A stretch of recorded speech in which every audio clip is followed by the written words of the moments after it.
తెలంగాణ మాజీ సీఎం కేసీఆర్ కాసేపట్లో బంజారాహిల్స్ నందినగర్ నివాసానికి చేరుకునున్నారు. ఎర్రపల్లిలోని వ్యవసాయ క్షేత్రం నుంచి హైదరాబాద్ బయలుదేరారు కేసీఆర్. రేపు తెలంగాణ భవన్లో సమావేశం ఏర్పాటు చేయనున్నారు.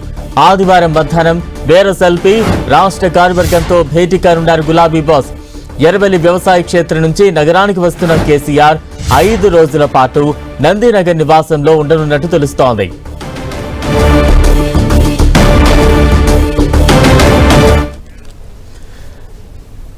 కేసీఆర్ రేపు తెలంగాణ భవన్లో కీలక సమావేశం నిర్వహించబోతున్నారు. తాజా అప్డేట్స్ అందించేందుకు ప్రతినిధి కరుణాకర్ సిద్ధంగా ఉన్నారు. కరుణాకర్, తెలంగాణ భవన్లో బీఆర్ఎస్ పార్టీ కీలక సమావేశాన్ని ఏర్పాటు చేసింది. బీఆర్ఎస్-ఎల్పీ సమావేశంతో పాటు బీఆర్ఎస్ కార్యవర్గ సమావేశం రెండు కూడా సమావేశం కాబోతున్నారు మాజీ సీఎం కేసీఆర్. ఈ మేరకు కేసీఆర్ కాసేపటి క్రితం ఎర్రవల్లి ఫామ్ హౌస్ నుంచి హైదరాబాద్ బయలుదేరారు. నేరుగా ఆయన నందినగర్ నివాసానికి చేరుకుంటారు.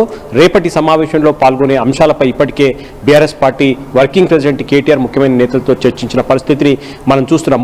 మొత్తం 5 అంశాలపై రేపటి కీలక సమావేశంలో చర్చించే అవకాశం కనిపిస్తుంది. అందులో ప్రధానంగా కాంగ్రెస్ పార్టీ 2 ఏళ్ల సమయాన్ని పూర్తి చేసుకుంది. ఈ 2 ఏళ్ల కాలంలో ఎన్నికల సమయంలో ఇచ్చిన హామీలు కావచ్చు, 6 గ్యారెంటీలు కావచ్చు, వీటన్నిటిలో పూర్తిగా రేవంత్ సర్కార్ వైఫల్యం చెందిందని చెప్పి ఈ 2 ఏళ్ల పాలనపై ఈ వైఫల్యాలన్నింటినీ కూడా ప్రజల్లోకి తీసుకెళ్లేందుకు ప్రత్యేక కార్యాచరణను బీఆర్ఎస్ పార్టీ రూపొందిస్తుంది. రేపటి సమావేశంలో దీనిపై చర్చించబోతున్నారు. ఇక నదీ జలాల విషయంలో తెలంగాణకు తీరని అన్యాయం జరుగుతున్నా కూడా కాంగ్రెస్ ప్రభుత్వం నిర్లక్ష్యంగా వ్యవహరిస్తుందని చెప్పి బీఆర్ఎస్ పార్టీ అధినేత కేసీఆర్ భావిస్తున్నారు. ముఖ్యంగా కృష్ణా గోదావరి జలాలను ఆంధ్రప్రదేశ్ ప్రభుత్వం తరలించుకుపోతున్నా కూడా రేవంత్ రెడ్డి ఏమాత్రం పట్టించుకోవట్లేదని చెప్పి పెద్ద ఎత్తున కేసీఆర్ ఆందోళన వ్యక్తం చేస్తున్న పరిస్థితిని మనం చూస్తున్నాం. కాబట్టి కృష్ణా గోదావరి జలాల విషయంలో ఆందోళన బాట పట్టాలని చెప్పి ఇప్పటికే కేసీఆర్ నిర్ణయం తీసుకున్నారు. ప్రధానంగా పాలమూరు రంగారెడ్డి ఎత్తిపోతల పథకానికి సంబంధించిన ప్రాజెక్టు పనులు 90% బీఆర్ఎస్ పార్టీ హయాంలో పూర్తయినప్పటికీ కూడా ఇంకా 10% పనులు పూర్తి చేయకుండా ఇప్పటికీ రేవంత్ సర్కార్ నిర్లక్ష్యం వహిస్తుందని చెప్పి ఆరోపిస్తున్న బీఆర్ఎస్ పార్టీ పాలమూరు రంగారెడ్డి ఎత్తిపోతల పథకానికి సంబంధించి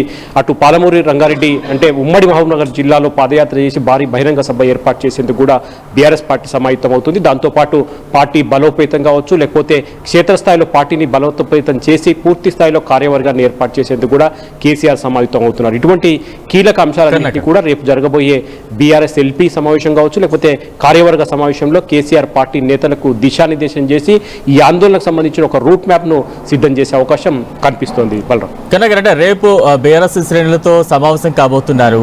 పార్టీ శ్రేణుల్లో ఎటువంటి జోష్ కనిపిస్తోంది? రేపటి నుంచి ఇక పూర్తి స్థాయిలో రాజకీయ పరంగా యాక్టివ్ కాబోతున్నట్టుగా భావించచ్చా కేసీఆర్?